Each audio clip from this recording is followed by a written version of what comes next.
Bom dia, bom dia, bom dia a todos. Estamos mais uma vez ao vivo aqui. E hoje a gente vai entrar num assunto, eu não vou nem dizer delicado, mas que para todo mundo tem tecnologia, a gente sabe que existe, mas nunca se interessa pelo assunto. Acaba sempre ficando restrito a uma parcela da empresa, né? E hoje eu tenho uma convidada, Franciele Camila, que agradeço muito, muito, muito por você ter aceitado a ideia, né? Como eu falei para você, eu criei o Resumo Tech e eu venho nesse processo de convidar pessoas de diferentes áreas para falar sobre um tema específico, que todos os temas estão interligados a trabalhar numa empresa de tecnologia. E hoje vamos falar sobre BPO financeira na prática. Isso aí. Conciliação, cobrança, negociação de que dão resultados. Vou passar a palavra para você, por favor, se apresente, fale quem você é, entendeu? Faça um resumo, isso que vai ficar gravado para a posteridade aqui, as pessoas depois vão poder assistir esse vídeo, enquanto eu vou olhando aqui as coisas aqui. Com certeza.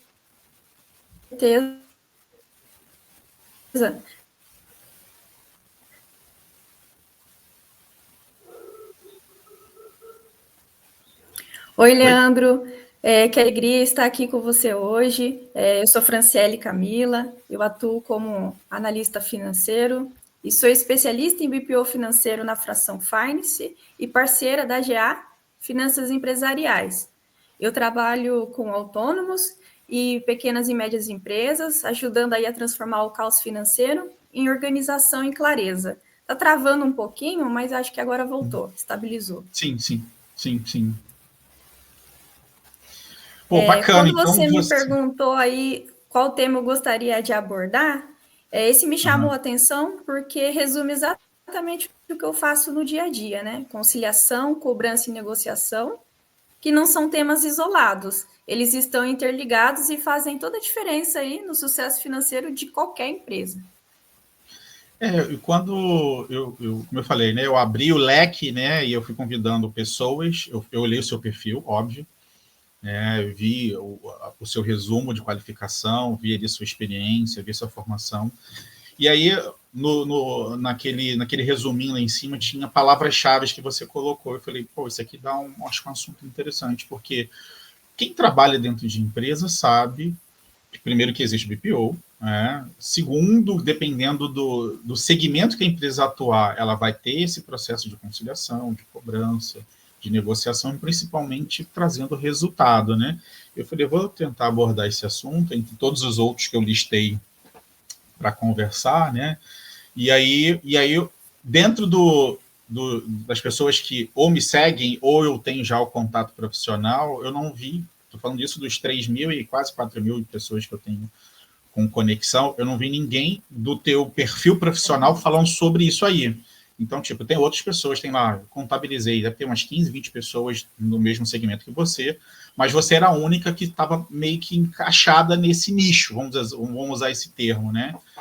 Como é uma área muito ampla, né, você tem muitas derivações e várias outras subsegmentações que a pessoa vai atuando, escolhe atuar, né? Mas você colocou essa palavra-chave, isso aqui pode ser um negócio interessante para a gente aprender, né, falando com uma pessoa que tem domínio do assunto, né, e deu certo a gente combinar e fazer com que as coisas funcionassem, né.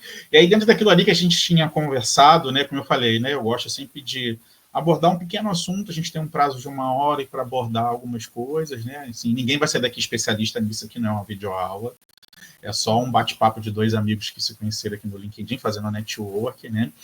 E aí a gente criou um roteirinho para que a gente pudesse abordar, acho que de tudo um pouquinho, né?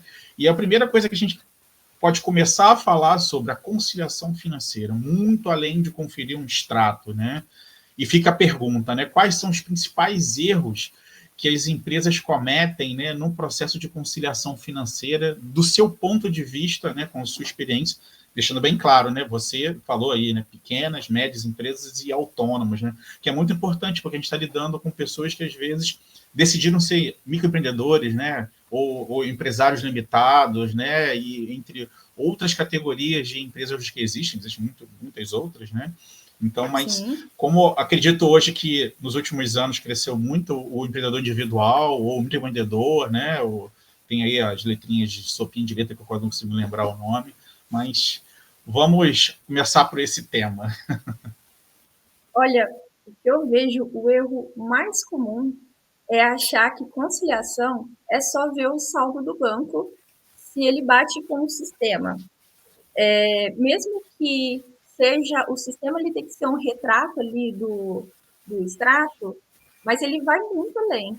Vejo que às vezes muitos empreendedores esquecem de categorizar corretamente, porque além de você ter essa visão do extrato, você precisa exatamente saber o que foi comprado.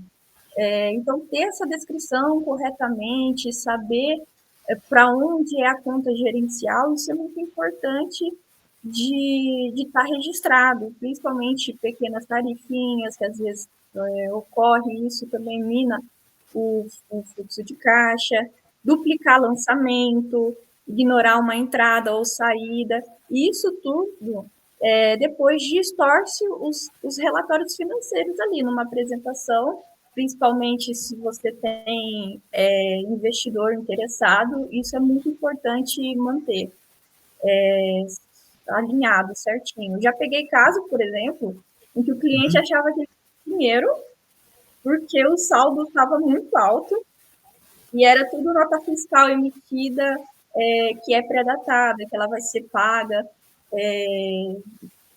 ao decorrer do tempo ali, dentro de um prazo, por exemplo, mas que não foi baixado. Então, às vezes, o sistema tem essa facilidade de você Sim. emitir dentro do RRP ali, que ele comporta, mas numa conciliação, por exemplo, ele atrapalha. Então, se você não tem um profissional experiente que sabe manejar esses recebimentos, Sim. fica difícil ali de você saber o que você tem realmente em dinheiro.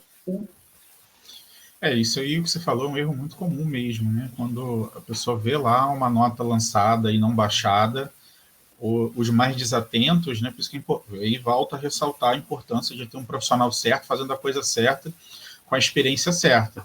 Porque isso aí pode gerar problemas gigantescos na visualização do caixa, né? E principalmente achar Isso. que o cara tem um budget maior para fazer qualquer coisa e não tem. E aí lá ele vai lá e faz uma transação, um investimento e entendeu contando com o dinheiro que ele acha que tem, acaba não tendo e aí gera um outro problema, né? Então, isso é muito importante, né? Você relatar isso, né? E aí a gente fica naquela coisa, né? Na sua visão, quais são os principais erros que as empresas cometem na verdade, a pergunta, a questão é, né, a tecnologia, né, os principais erros envolvendo ali a tecnologia na transformação, na conciliação manual, né, que tem o processo automatizado, né, a gente tem aí os RPs que a gente falou, né, mas o processo manual, né, a demora é algo mais estratégico ou, na verdade, é uma sobrecarga ali que o funcionário está tendo, tem que fazer outras coisas, né? Exatamente. Esse aí é o ponto.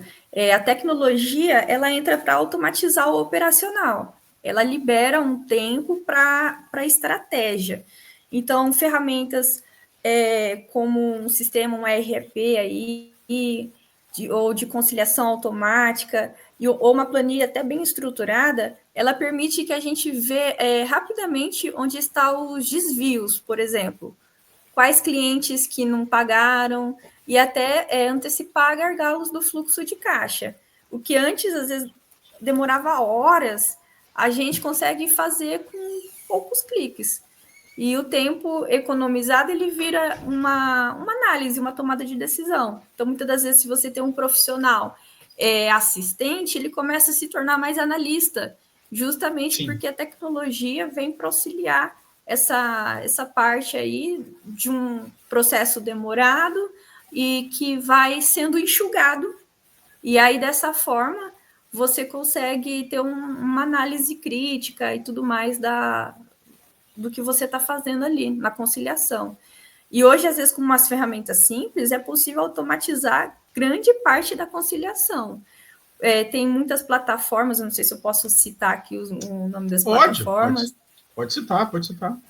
O Conta Azul é muito bom, por exemplo, o TOTUS, o OMI, o Nimbo. A gente, na minha parceria, utiliza o Conta Azul.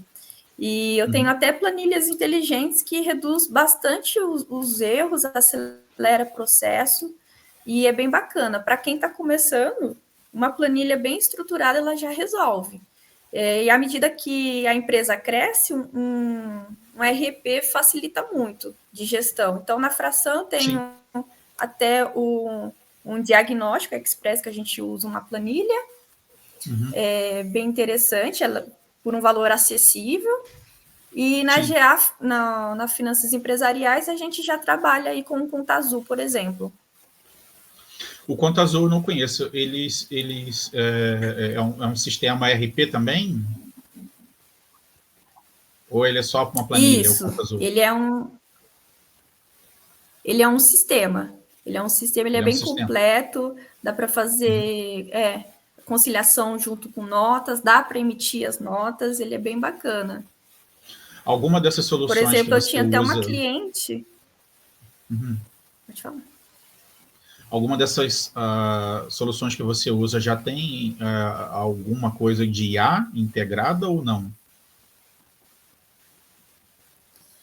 Ele, por exemplo, a gente consegue já, se você tem a conta, se o Conta Azul já tem, por exemplo, tem o Banco Itaú já cadastrado na base deles. Eles já integram a OFX automático. Então, todo dia cai, todo movimento que você faz, já cai a OFX integrada lá. É muito legal. Então, a gente só entra, descreve, o cliente já identifica para a gente, por exemplo.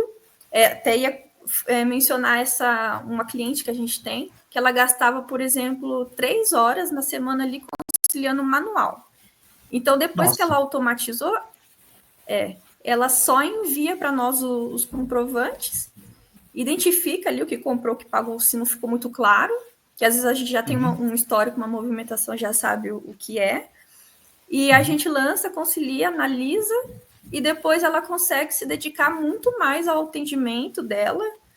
Por exemplo, ela é uma marmitaria, então ela só faz isso, só faz as compras e tal, faz o atendimento do pessoal e tem uma visão do negócio completo ali, sabe? Se ela tem um empréstimo, quanto tempo que ela vai levar para pagar aquele empréstimo, quantos clientes ela tem que atender, porque é isso que eu acho que o financeiro tem que dar essa visão da coisa. Não, isso é importante, né? Por exemplo, você trouxe um exemplo real de um amigo empreendedor, você falou marmiteira, né? Enfim, né? Marmitaria, isso. Marmitaria, né? Que vende marmita, deve gerar uma grande quantidade de produtos vendidos e tem todo um ciclo de compra que pode ser recorrente, diário, semanal, né? E ela vai lá, vai lançando, e é ótimo saber que pequenas empresas, né, estão se tornando um grande negócio com o apoio de profissionais como você que estão ali mostrando para ele que não pode ser aquela coisa amadora, né? Eu vou lá e tiro dinheiro na minha conta pessoal e depois eu pego o dinheiro da conta da empresa, pago com o dinheiro da conta da empresa coisas pessoais e aí é isso que muitos pequenos empresários acabam falindo no primeiro ano por não ter essa educação financeira, né? Eu acho primordial. Eu não sei hoje como é, mas na minha época não tinha isso, mas eu acho primordial que haja, no ensino médio, pelo menos, né? Não vou dizer nem no ensino anterior, né? Mas no ensino médio, a introdução de educação financeira para que se amanhã ou depois, ou na faculdade, ou enfim, qualquer outro curso que a pessoa fizer, tenha uma visão disso aí, de ter essa visão empreendedora, né? E de saber administrar bem. A educação financeira eu acho que é importantíssimo no mundo de hoje, que a gente vive, ainda mais no mundo que oscila muito, né? Então, a comida ela altera de acordo com o preço do frete. Se aumenta a gasolina, onera o transporte, e aí outros fatores podem alterar, né? A gente está vendo aí, fica frio, chove, um produto fica escasso e aí fica mais caro, ou então, sei lá, uma barreira internacional aí por causa de alguma coisa, barateia o custo de um determinado tipo de commodity, né? Então, e aí saber administrar isso é primordial, né? Seguindo o fluxo, né? A gente está falando sobre esse modelo de gestão, né? E essa importância de se ter soluções que integram, né, e sejam fáceis, né? Tem que ser amigável, né? Porque senão eu, como empreendedor, sempre penso o seguinte: se for difícil, o dono da empresa ou a pessoa que é microempreendedor, como você me falou, ela não tem um profissional interno para cuidar, ela fica ali, né, administrando. Ela acaba desistindo, eu acho complicado demais, né? E Isso sem avançando falar no... também que, por exemplo, a gente tem casos de cliente que às vezes não faz o básico, né, dentro do financeiro, que é separar as contas pessoal ali e do empresarial. Ah, mas eu tiro aqui um dinheirinho, não é demais. E já aconteceu de ter cliente achando que está tirando 10 mil, quando na verdade está tirando 30 do caixa. E quebrando muito fluxo, muitas das vezes, porque tem tributação, tem muitas coisas que acabam comprometendo ali o dia a dia da Com empresa, certeza. o financeiro. É isso, olha que a gente não está nem falando de imposto de renda, né? Porque o cara que é empresário, ele tem que fazer o dele, né? Tem que fazer o prolabore dele, tem que fazer o imposto de renda da empresa, isso gera muita complicação, né? Avançando no assunto, né? E a gente vai continuar no tópico, né? A gente vai falar agora sobre cobranças inteligentes, né? Como recuperar sem perder o cliente, né? E aí a pergunta, né? A principal pergunta: como equilibrar essa firmeza, empatia, processo de cobrança para manter o bom relacionamento com o cliente, que é uma coisa muito difícil, né? Cobrar é algo difícil, né? Então, e você sem, enfim, né, ultrapassar o limite da educação, vamos assim dizer, né? E como eu falo, se a cobrança existe porque algo de errado aconteceu devido à inexperiência da pessoa que não seguiu alguma regra básica, né? Ou às vezes a pessoa realmente é mau caráter, né? Então vai depender muito do contexto, né? Mas como, na sua visão, né, como equilibrar né, fazer esse equilíbrio, né, entre a firmeza e a empatia no processo de cobrança para manter um bom relacionamento com o cliente, né? Estamos falando da sua relação profissional com os empresários, né? Assim, gente, não é cobrança, tá te ligando do call center, não, tá? Tá ali que você tá devendo fatura do cartão de crédito ou o telefone da Vivo que você achou de pagar. Não, não é isso, né? Não é esse tipo de cobrança. Estamos falando de outro tipo de cobrança. Olha, eu vejo que a cobrança, ela não tem que ser uma briga, ela tem que ser um cuidado, né? Você tem que demonstrar ali que você está cuidando do que é mais importante ali para a empresa. E o segredo, eu acho que é se colocar no lugar do outro, sem deixar de defender o caixa da empresa. Porque, afinal de contas, a gente abriu uma empresa para ter lucro, né? Não é uma ONG. Então, não, verdade. Tem que ter essa visão, sabe? Tem que passar essa visão. Então, eu sou sutil, mas eu sou objetiva e tenho a escuta ativa. Então, geralmente, até a abordagem, assim, a gente pode colocar a culpa no sistema. Nessa hora aí, a tecnologia ajuda bastante também. Fala que o sistema não identificou o pagamento, se ele poderia encaminhar o comprovante. Eu sempre dou essa, ligo, oi, tudo bem? Se você tem uma relação ali com o cliente, já engancha isso, aproveita dessa situação e aí faz essa cobrança aí. Então você achou um jeito, né, de você gerar uma cobrança sem gerar atrito, né? É a sutileza, sabe, a expertise de você lidar com essa situação para não gerar esse desconforto, né? Mas eu entendo que talvez seja um processo complexo, vai depender muito de cliente para cliente. As pessoas são diferentes, né? Então, tem pessoas que vão entender numa boa, tem outras que talvez não vão entender e vão se sentir até ofendidas, né? Seguindo exatamente, nesse assunto... porque dinheiro tem muito isso. Infelizmente, o pessoal acaba achando que, nossa, meu Deus, estão me cobrando. Então, sempre tem essa questão, o tom de voz também, se está por telefone ali, ajuda bastante a demonstrar que você tem que passar uma comunicação ali humana. Isso aí faz toda a diferença, com certeza, na cobrança. E tem clientes que, por exemplo, nossa, essa é a cobrança mais tranquila que eu já recebi na vida. Nem você mencionou do telemarketing, né? Que o pessoal já liga ali, afoito. querendo sempre agressivo, né? Bater metas e tal, para ver se tem algum retorno. Pois é, né? Eu já trabalhei com call center, né? E já trabalhei tanto nessa parte ativa quanto receptiva.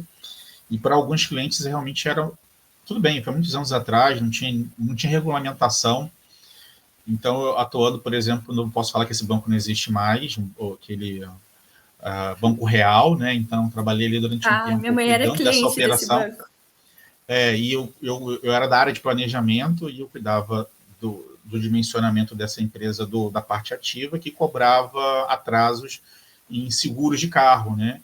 Sim. E eu vi aquilo ali, né? Eu ficava, meu Deus do céu, a sensação que eu tinha é que o operador ele ia entrar pelo telefone, bufetear o cliente lá por tá com 2 parcelas atrasadas do seguro, etc e tal, né?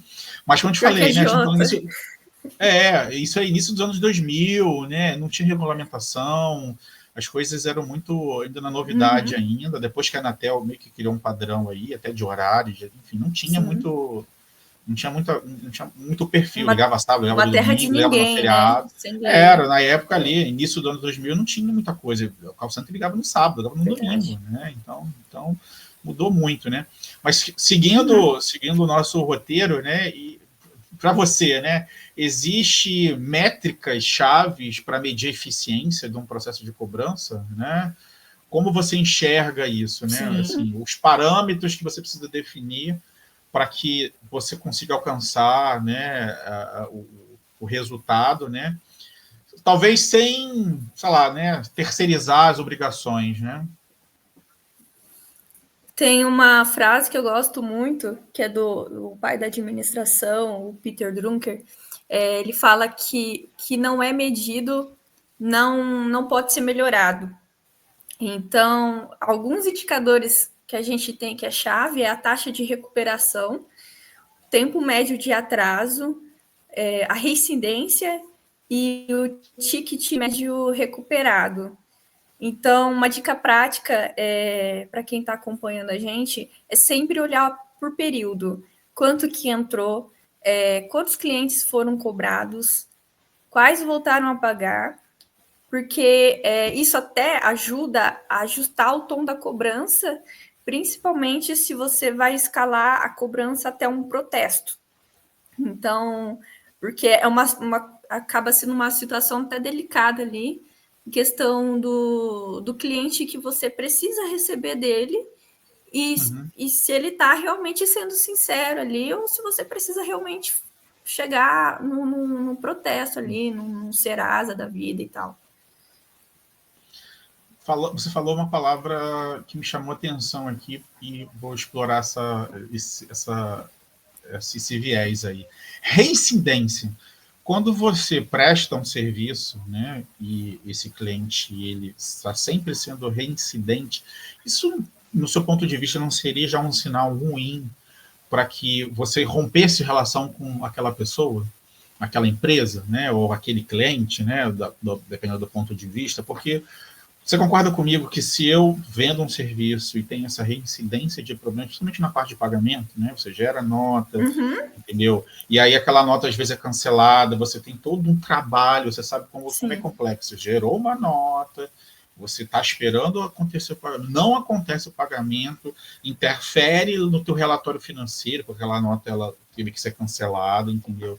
Aí você tem que olhar para trás e fazer lá uma correção, entendeu? E aí, assim, na sua visão, né, a reincidência desses clientes, né, não importa, enfim, aí não é um problema que, opa, eu acho que eu tenho que me livrar dessa pessoa, porque qual é a sua visão sobre isso, né, sobre as reincidências que geram, na verdade, muito mais trabalho para você, né, do que para ele, né, como mal pagador, né? Com certeza.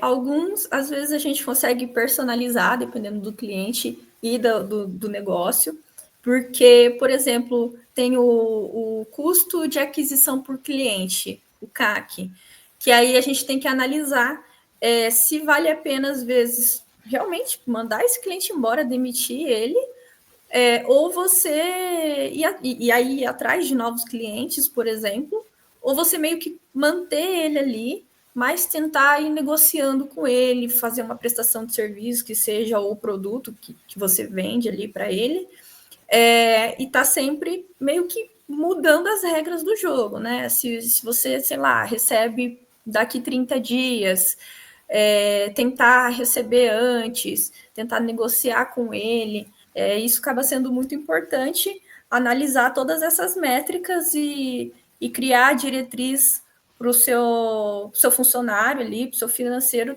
tratar com ele.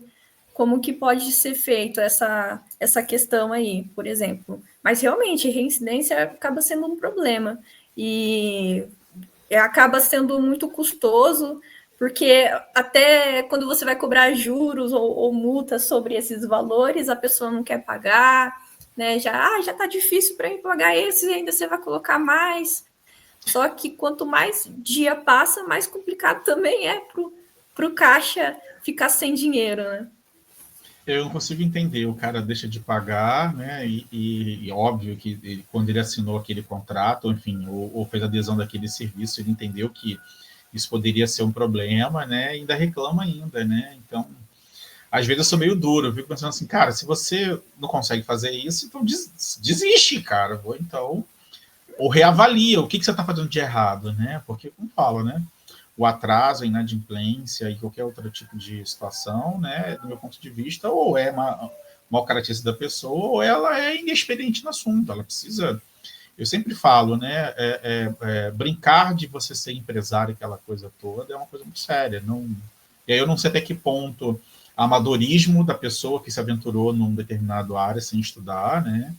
Eu sei que existe aí autarquias como o Sebrae, que ajuda as pessoas a se tornarem empresárias, estudar e desenvolver situações as quais ela pode ter que evitar. O Sebrae vai lá, você faz vários cursos, né? Até parte financeira eles dão, né?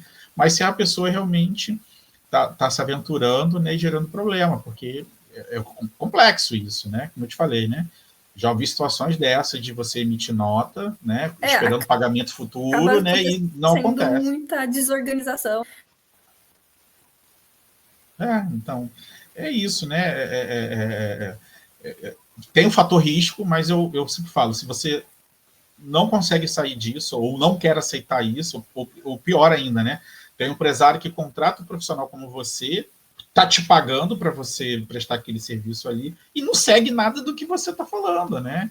E o cara acha que vai fazer o que quiser, né? Como eu falei, você citou até o caso, né? Do cara que acha que é normal, vai lá e passa as contas de casa, paga o telefone, a gasolina na conta da empresa, né? E não, só isso aí, é só um pouquinho. Não, mas cada centavo que você tira, né? Você gera um problema maior, né? Complexo demais, né?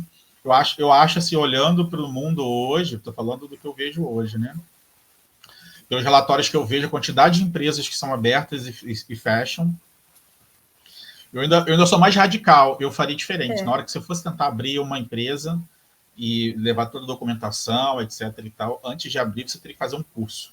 E não, tem até uma estatística, inclusive, do Sebrae sobre isso, que a cada 10 empresários, nos primeiros anos ali, até os 5 primeiros anos, que é o crucial ali para você focar, de cada 10, 9 fecha, porque não tem essa noção do financeiro. Então, acaba sendo muito importante contratar alguém especializado nisso.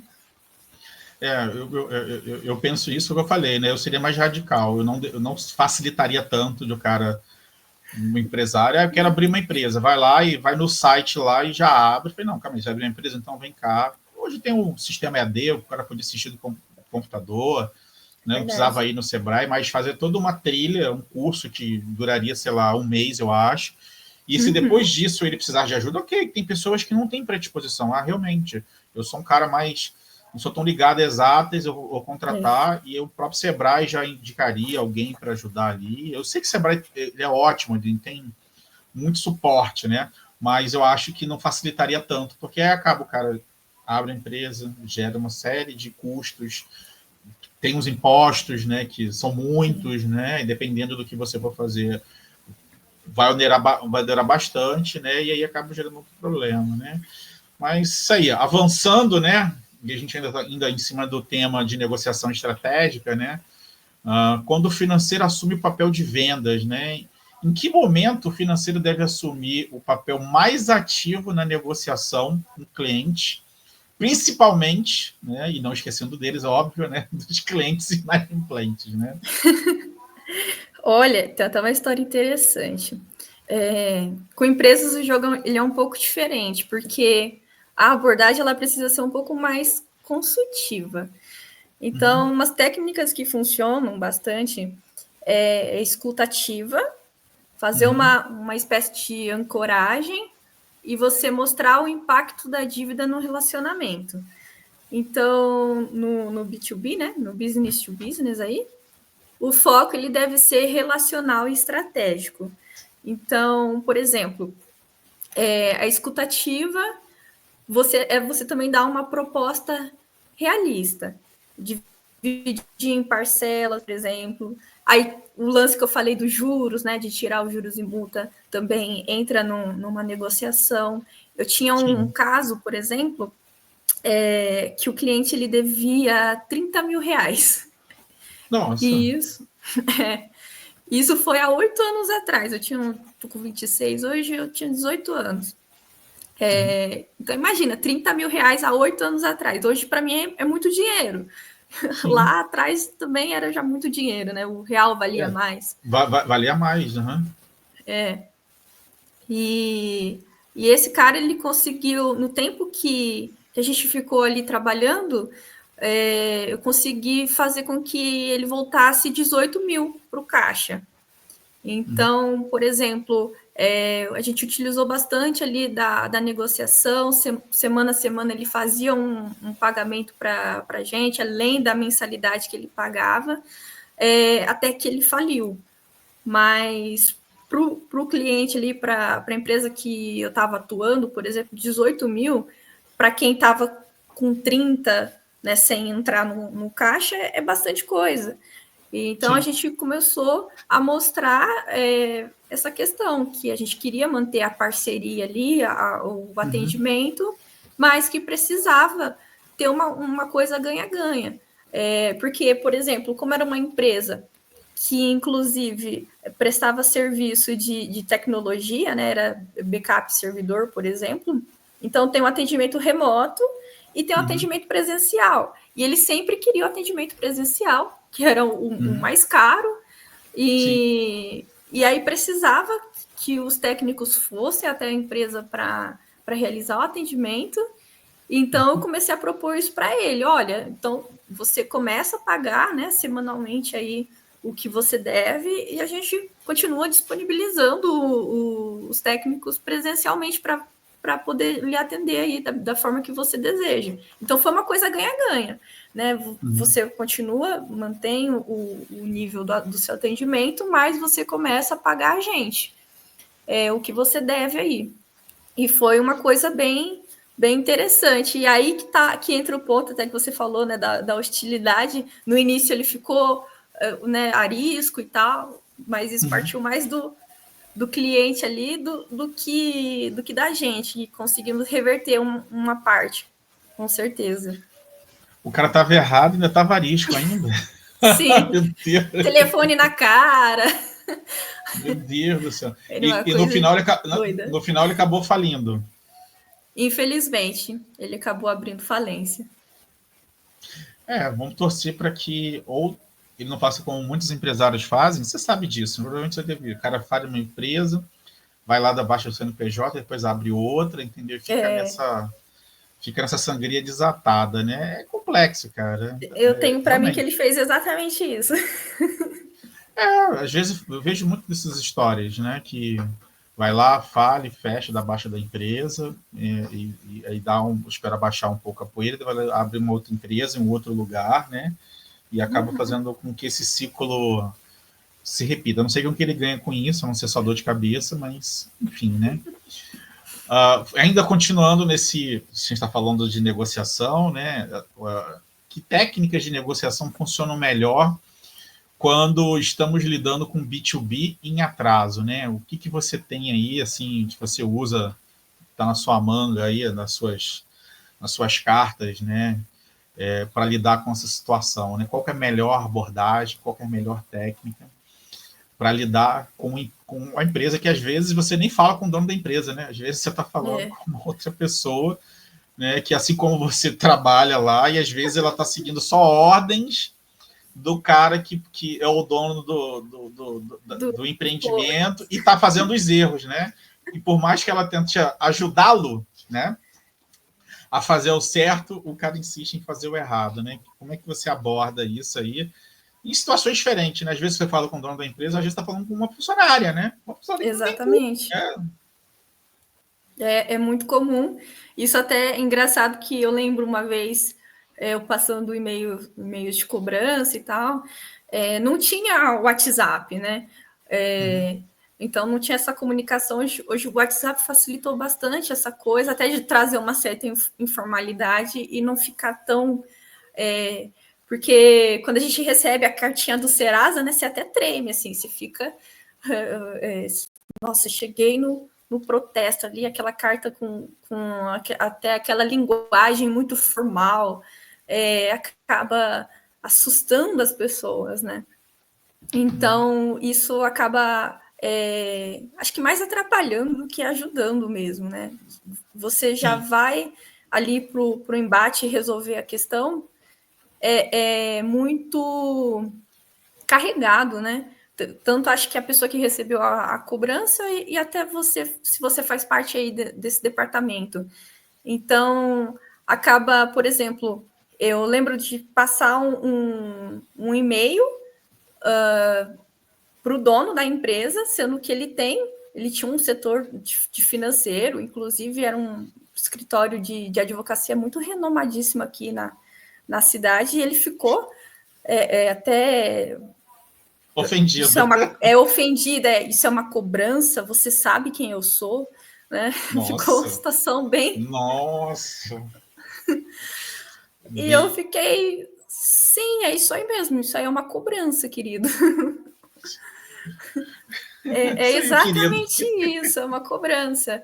Não, mas eu tenho um setor que funciona para isso. Eu tenho gente que trabalha para mim para isso. Aí eu, tudo bem, olha só, já passei aqui alguns e-mails para o seu pessoal, ninguém me respondeu, então venho aqui encarecidamente, tá? Lhe cobrar. Estou aqui fazendo meu trabalhinho aqui, meu serviço.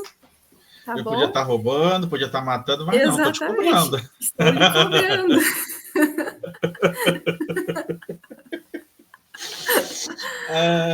Exato, uma coisa assim, bem, estou aqui lhe cobrando, tá? O que você deve a gente, respeitoso, profissional e tal, e preciso de uma previsão aí desse pagamento. E aí ele já, né, pistolaço, vou verificar. Eu, tá bom, fica à vontade aí.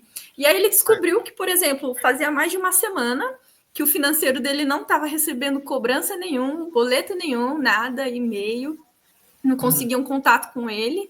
E como eu tinha esse contato, esse e-mail, consegui pegar lá do comercial, por exemplo, consegui esse contato para fazer a cobrança, e aí ele descobriu que ele tinha um problema muito maior, que ele devia muitas pessoas naquela semana ali, por exemplo, que ninguém estava conseguindo se comunicar com o setor dele, e então, aí me agradeceu. A recusa do setor é proposital, então, né? Sim, estava assim, voltando os e-mails e tal da Caixa, né? Porque na época era só e-mail, por exemplo, que a gente utilizava. Não, assim, até eu acredito que possa acontecer esse tipo de coisa, né? Até porque vamos sair um pouco da caixa do empresário que só cuida realmente da função dele, e ele tem toda uma estrutura ali, né? É aquela coisa que eu gosto sempre de falar. O boi só engorda com o olho do dono, né? E às vezes o empresário não está ali, não está no dia a dia, ele não passa nos setores, não vê o que está acontecendo, e aí deixa que outras pessoas gerenciem, e aí você... E aí eu vou mais uma vez usar esse termo, né? Às vezes um profissional não tão legal assim se aproveita da vulnerabilidade da empresa para fazer o que ele acha que tem que ser feito. Exato. Por isso que eu sempre falo assim para quem está em cargos sempre olhar, você é gerente, cara, vai conversar com o seu coordenador, vai conversar com o seu supervisor, mostra para os seus subalternos ali, né, analistas, operadores que você existe, você está de olho, porque você fica lá no topo da pirâmide, quem está abaixo vai fazer o que quiser e você não está acompanhando, né? E aí essas pessoas vão maquiando os resultados, vão adaptando as coisas, chega para você bonitinho lá, um relatório lá, e você acha que está ok, né? E aí, eu sei que tem muito empresário assim, não são pessoas ruins, mas são pessoas que delegaram demais e não questionam o suficiente para tentar achar que tem alguma coisa errada ali e tentar pontuar, né? Opa, por que tá assim? Por que não pagou no dia? Mas tem dinheiro em caixa, o que aconteceu? Gastou com o quê, né? Mas calma aí, e aí aquela coisa toda, né?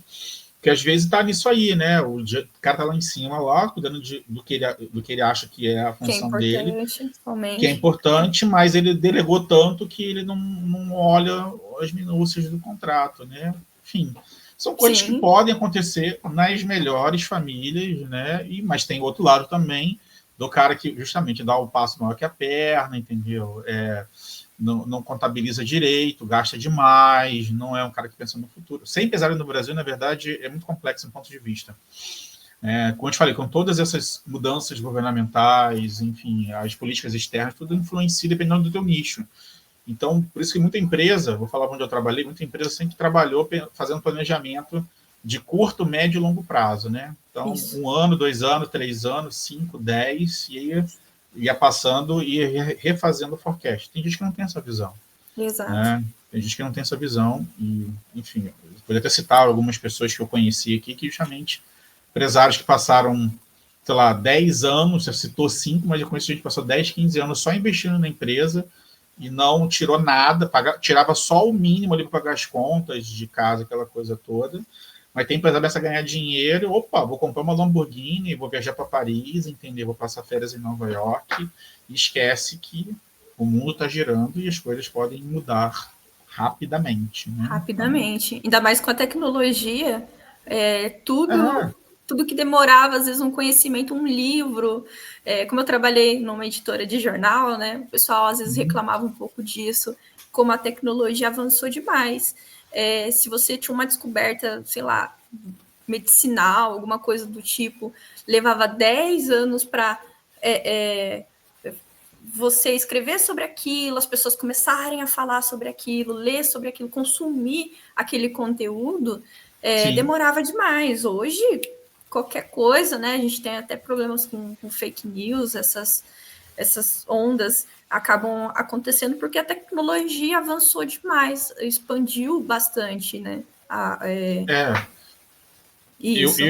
Eu falo muito sobre isso, né, aqui no Resumo Tech, né, assim, a tecnologia, ela está avançando a passos largos, e até assim, eu tenho adotado uma postura, pode ser considerada muito crítica, porque antes eu sou um cara meio anarquicapitalista, então eu acho que o governo tem que intervir menos em certas coisas. Mas, por um outro lado, até porque eu comecei a fazer mestrado, né, e eu estou inserido em um outro universo, um universo de pesquisa, de estudo profundo, com defesa cibernética e IA, e eu tenho visto que, e até as postagens do Resumo Tech, eu falo muito sobre isso, né? Legal. Tipo, vou pegar um exemplo que aconteceu há poucas semanas, né? O VO da Google liberou aí, e teve aquela enxurrada daqueles vídeos, né? Ele cobra R$96 lá, você tem ganhos créditos lá e, pô, legal. Tá criando uma série de vídeos legais, de comédia e etc e tal, mas eu acho que a IA deveria ser aplicada, do meu ponto de vista, para coisas mais importantes, como, por exemplo, da nossa visão, né? Desenvolver uma solução tecnológica que facilite os cálculos, as reações, os relatórios, entendeu? Porque você citou, tem empresas que não têm dinheiro para ter um RP, o mais barato que seja, entendeu? Ainda vai usar um Excel que é super arriscado, né? De dar uma pane, perder aquilo ali, e se estiver na nuvem, não tiver backup, né? Mas eu acho que a IA é muito mais do que isso, de fazer vídeos engraçados, de criar música, aquela coisa toda, né? E tem pessoas que estão usando para o mal, e como eu trabalho com defesa cibernética, eu estou sempre de olho nisso, né? Usar para o crime, né? usar para fazer um deepfake, você falou, né, que pode ser usado ano que vem para uma campanha eleitoral, um deep voice, né? Tem crimes cibernéticos acontecendo, inclusive envolvendo questões financeiras, de usar a imagem de pessoas para vender produtos, né? Enfim, algo muito preocupante. Então, eu acho que as IAs são muito mais do que isso. Eu entendo que o Google, a pessoal da OpenAI, querem ganhar dinheiro com essas coisas. Né? Eu vou lá e preciso ganhar dinheiro. Isso é caro você manter isso, né?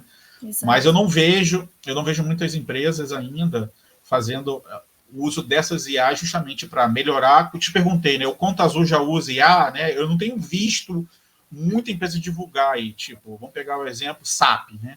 SAP é o maior RP do mundo, todo mundo conhece, ele é caríssimo, ele é muito bom. Você citou lá o Tovat, né? Tem o Sofia, tem vários outros RPs aí que praticamente são todos copiados do SAP, né? Mas o SAP ainda não entrou com IA, né? Ela está automatizando outras coisas, né? O SAP HANA, por exemplo, está vindo mais inteligente aquela coisa, mas eu não vejo ainda com propriedade. E aí, exatamente, mais uma vez, eu falo assim, não é para acabar com o meu trabalho, com o seu trabalho. Eu vou repetir isso sempre. Inteligência artificial é uma ferramenta. Ela não vai substituir ninguém. Você temos que estudar para saber usar ela. Tem gente que faz isso no castelo, assim, dizendo, não, vai substituir. Cara, na boa. Minha esposa, ela tem muitas preocupações, minha esposa é advogada, tem preocupações sobre IA, eu sempre falo com ela, enquanto a IA não pensar sozinha, que isso não tem como, né? A inteligência, ela é artificial, na verdade não é uma inteligência, ela não pensa sozinha. Para ser inteligente tem que pensar sozinha. Exatamente. Né? Então, assim, ela tanto não pensa sozinha.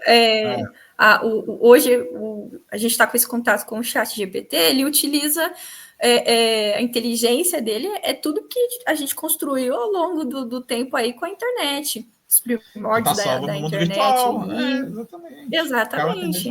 Que é a nossa inteligência. Alguém fez isso.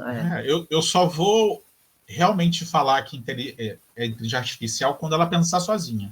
Ela não pensa sozinha. E aí, errado é o empresário que tenho visto várias histórias que comprou uma inteligência artificial, entre aspas, e mandou um departamento inteiro embora e depois teve que se arrepender. No Brasil está começando a acontecer isso agora. Eu vi essa semana. O empresário mandou toda a equipe dele de vendas embora e comprou um robozinho lá que vai fazer tudo lá, e a gente já viu isso lá fora que não deu certo. O cara mandou uma equipe inteira de programadores embora, comprou uma suposta IA que vai programar por ele, e depois descobriu que teria que ter pessoas para trabalhar, para saber mexer na IA. Que ele achou, nossa, eu achei que ele ia pensar e fazer tudo sozinho. Fazer tudo. Não. Imagina. Então, é isso, né? Você pode enxugar uma equipe, mas mandar todo mundo embora não tem como. Eu ainda sou muito crítico quando falo assim, enxugar uma equipe. Eu acho que você pode treinar seus colaboradores para usar, para gerar que a gente... Você provavelmente já leu sobre isso. A NR1 estava aí para ser discutida e foi adiada para ano que vem. Temos o momento mais difícil da humanidade, que fala os adultos profissionais que trabalham, que estão sobrecarregados. Eu acho que você consegue manter o seu staff, só que você inclui a IA para quê? Gerar qualidade de vida para ele. Em vez de ele trabalhar 12, 15, 16 horas para entregar a porcaria de um relatório que, sei lá, depende de outras pessoas, IAs sendo embarcadas nas áreas, vai otimizar o tempo dele, ele vai voltar a ter o tempo ideal para se trabalhar sem gerar dano psicológico ou qualquer outro tipo de problema. A verdade é essa. Hoje você não consegue mais fazer o seu trabalho dentro da sua jornada que você foi contratado, que é 8 horas por dia. E aí você fica 9, 10, aí às vezes o cara não quer pagar hora extra, bota para banco de horas, e aí vai empurrando aquilo ali, aquela coisa toda. Vira uma bola de neve. Vira uma bola de neve. Então, eu acho que a IA você pode manter seus funcionários. O custo para você ter uma IA, eu acho infinitamente pequeno. É só ele deixar de viajar para Paris, ele paga um negócio desse, né? Ou deixa, para vez de comprar uma BMW X9, sei lá, compra um modelo mais carreira. novo. É só o cara ali, aquilo ali já paga ali a IA por um ano, entendeu? Mas exato. É isso, né? Continuando aqui, né? Para você, né? O que mais é importante? Recuperar o valor integral ou manter o fluxo de caixa saudável a curto prazo ou a médio prazo? Né? O que é mais importante para você? Olha, com certeza, na prática, o fluxo de caixa saudável vem primeiro. Porque não adianta você cobrar 10 mil e receber só daqui 6 meses. Porque, que nem no caso que eu tinha mencionado antes, se a empresa ela quebra, então, por exemplo, tem a pessoa às vezes quer cobrar um montante, mas não vê que faz sentido fazer uma renegociação dos prazos e receber parcelado isso. Porque negociar é ceder com inteligência. Então, às Sim, vezes, receber 80% agora já salva o mês e mantém um cliente ativo, por exemplo. Você consegue manter o relacionamento com esse cliente. Então, ainda mais dependendo do negócio, quando você tem um custo de aquisição de cliente muito alto, você consegue manter dessa forma. E isso vai ser sempre o fluxo de caixa saudável, ele é prioridade. Porque não adianta insistir no valor cheio e ficar sem receber. E isso, com certeza, você consegue falar sobre um financeiro saudável e a situação econômica também, que são coisas diferentes, né? Elas se sim. complementam. Por exemplo, né? As pessoas às vezes acham que é tudo a mesma coisa, mas não é. Não, isso é um fato, né? Assim, o mundo em si administrativo ele é muito complexo, como a gente estava mesmo falando, né? Uhum. Você trabalha dentro de vou usar o termo bolha, só que Isso. dentro da sua bolha tem outras pequenas bolhas que precisam estar todas conectadas, né? Porque, assim, até eu gosto sempre de brincar, né? Todo mundo fala, né, o CEO que manda na empresa. Eu sempre falo, quem manda na empresa é financeira. É. O CEO, ele é o cara, ele é o ícone para representar juridicamente a empresa. Sim. Mas se o financeiro não tiver funcionando com dinheiro, o sanguezinho fluindo numa boa, dinheiro em caixa, por isso que a maioria dos CFOs são meio carcamano, entendeu? Porque eles estão ali para justamente. São brigas que a gente tem, né? E são visões diferentes também. Porque, por exemplo, trabalhei na multinacional americana e é diferente daqui, enfim, você deve saber disso, né? Normalmente você discute um ano antes lá qual vai ser o orçamento que você vai ter para trabalhar, mas Isso. mesmo assim o financeiro é o que segura a chave do cofre, né? Diferente, que é isso que é importante mostrar para, enfim, para todo mundo, né? Nas empresas americanas é diferente. Você negocia o teu orçamento e você recebe o dinheiro é seu. E você fica responsável por você economizar. Você tem que administrar, tem que durar o ano todo, né? E aí, se você gasta demais e depois não tem dinheiro para pagar salário, pagar curso, pagar qualquer outra coisa, troca de computadores, celular, festinha, tudo isso está previsto lá. A empresa lá nos Estados Unidos pensa diferente. Você é o Uhum. gestor da área, o dinheiro é todo seu, tá lá. Né? Você, o cofre é seu. Você tem que administrar. Até muda a relação, na verdade, quando você fica responsável pelo dinheiro. Sim. Do que eu chegar para você, pô, Francine, você é a CFO, pô, eu tô querendo dinheiro para fazer um curso aqui pro pessoal. Aí você vai lá, vai olhar, ó, esse mês não dá não, empurra para o mês que vem, porque aqui eu tenho que fazer com dinheiro chique aqui para pagar não sei o quê, quando tem um previsto ali. Né? E muitas das empresas brasileiras não trabalham com obsolescência programável. O que é isso? Né? É algo que acontece em toda empresa. Entendeu? É o servidor que está velho, que precisa de manutenção, entendeu? É os É. computadores que deu algum problema, acontece. Aí acontece um imprevisto, que eu já vi empresas aqui no Brasil, não tinha dinheiro no caixa, né? E aí deixou de pagar, sei lá, uma indenização que estava para ajuizar, ou então, sei lá, segura o cara que vai entrar de férias, para ele não entrar de férias, porque tem que ter dinheiro no mês para poder pagar aquela manutenção, porque não previu Exato. isso, né? Há falhas no modo operante aqui do Brasil aqui de não olhar isso, né? Algumas IPs já estão mudando, já estão incluindo isso no teu na sua reunião de orçamento anual, né? O que a gente vai gastar no que vem? Ó, tem que comprar licença de software, tem que dar Isso. treinamento, tem que trocar É. equipamento, que já está com 3, 4 anos, vai dar algum problema, e é aquela coisa toda, né?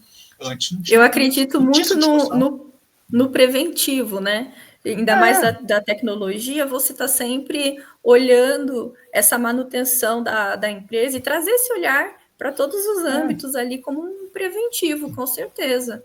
Sai pois muito é, mais barato do que depois, quando estoura a bomba ali, você tem que, meu Deus, o que eu vou fazer e tal.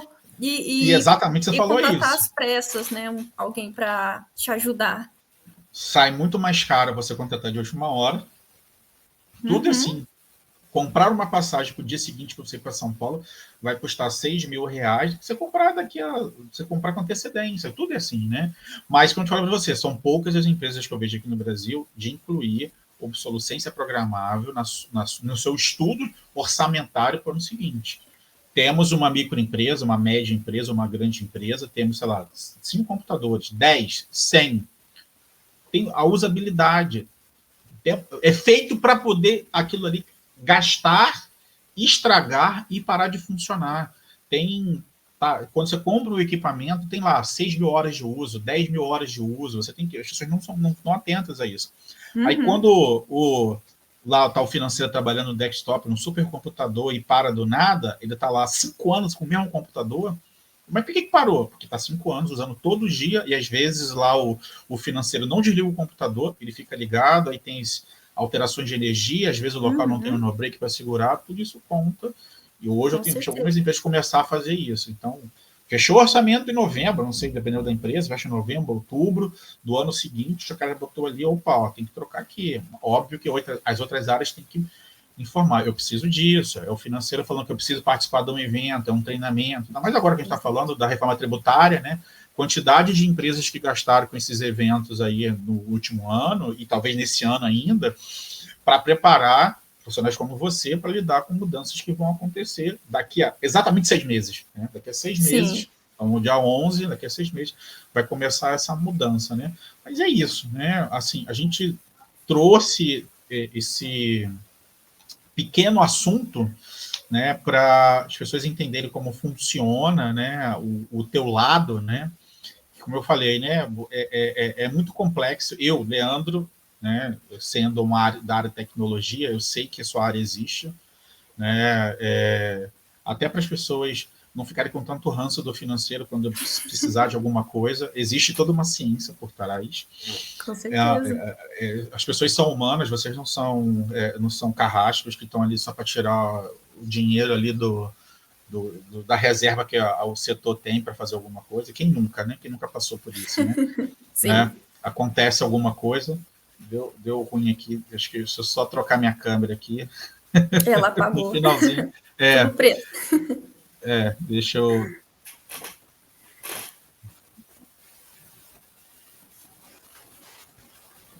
Voltei. Voltou. Deve ter descarregado. Mas voltando, né? O processo é simples, né? Ele funciona, né? E é isso, né? As coisas acontecem assim, né? Bom, a gente está chegando no final. Fran, legal. Faz teu nome aí agora, é a hora. Bom, então é isso aí. Uma conciliação bem feita, ela realmente o crucial assim da empresa. O financeiro, ele tem esses pontos, essas diretrizes que nem você mencionou, para poder auxiliar a empresa da melhor forma para manter a gestão, porque uma cobrança inteligente ela recupera e uma negociação estratégica ela mantém um negócio de pé. Então, se a pessoa está perdida aí no financeiro, começa pela conciliação, que quando ela está clara, o resto flui melhor. E então, se vocês quiserem aí me acompanhar ou tirar dúvidas, eu estou no Instagram e no LinkedIn. Vai ser um prazer ajudar quem está um pouco perdido no financeiro e precisa aí de um auxílio. Fran, agradeço muito você, né, pelo seu tempo, pelo seu conhecimento, que a gente possa continuar trocando. Essa é a primeira vez que a gente troca uma ideia aqui, a gente pode depois voltar e trazer outros assuntos, né? É um prazer. Porque como a sua área é uma área grande, complexa e diversa, tem muitas informações que dá para a gente trazer. Obrigado mesmo pelo seu tempo, tá? E aí, como eu falei para você continua aqui, eu vou encerrar a gravação. Eu vi aqui que teve um pico de 5 pessoas aqui, então foi legal, né? Como eu falei, o horário é meio complexo, mas as pessoas podem assistir gravado e você, conforme as pessoas forem lá interagindo, você vai respondendo e vai fazer um network, tá bom? Legal. Pessoal, obrigado mais uma vez. Até a próxima aí. E obrigado pela audiência. Obrigado, pessoal. Tchau, tchau. Tchau.